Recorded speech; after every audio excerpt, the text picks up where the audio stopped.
Now, the Lamu Port South Sudan Ethiopia Transport Corridor project has been one of the main focus areas during South African President Jacob Zuma's visit to Kenya.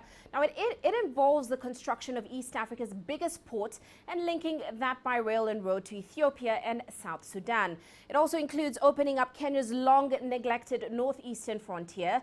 But what's the attraction for South African firms in large-scale infrastructure projects in Kenya? Well, CCTV's Ramah Nyang talked to the CEO of the Kenyan Private Sector Alliance, Kariuki. Because remember, we've always talked about the Great Northern Road, all the way from Johannesburg to Cairo. This is part of that, because where would it pass? So this is a component. And if you look at the SADC countries, they're very well connected by road. So the remaining part is actually the rest of the commercial countries. And so this is an important part for South Africa, because if we're going to really get to see this happen and have the Great Northern Road all connected all the way from Johannesburg to Cairo, and a smooth run from one country to another, this becomes a very important project. If I'm sitting in South Africa and looking at LAPSSET, like the Lamu port, for example, compensation for land has been a huge issue. The land registry has been, for lack of a better word, an absolute mess on our part. The project was inaugurated a couple of years ago. We haven't seen that much progress. That's true. And a lot of it has to do with ourselves.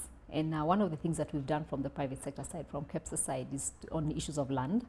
One, we are really working together with the Ministry of Lands on the whole issue of e-registry, to really move it to e-registry and move away from all these areas where you find 3 title deeds belonging to one person and all that. So that cleanup is going on. It's an ongoing process, and we are part of it as private sector. But second thing that we have proposed, and the land bills should have been signed by the president by now, is the whole issue of compensation.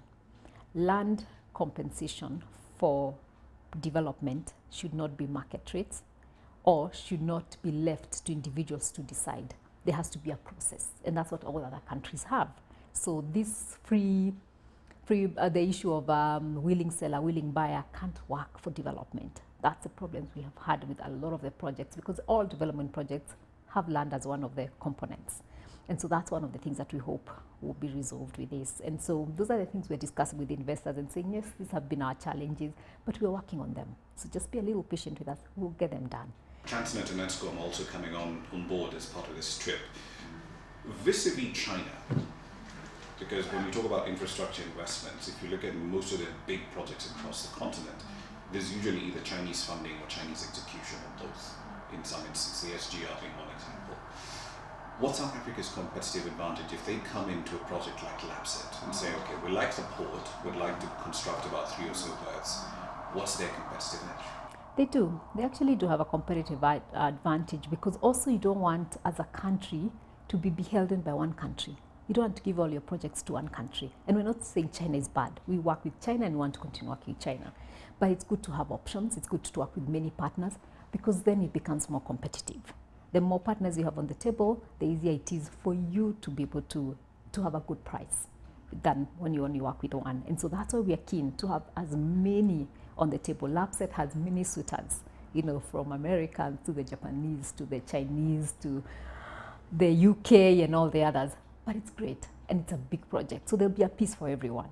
And so it's just all about competitiveness. And South Africa can come with another country. They may even be coming with the Chinese. Who knows? You know, so it's all about competitiveness for Kenya. Should we expect any deals on, at least on the energy side, especially with regard to coal power plants or coal mining? Those discussions are ongoing.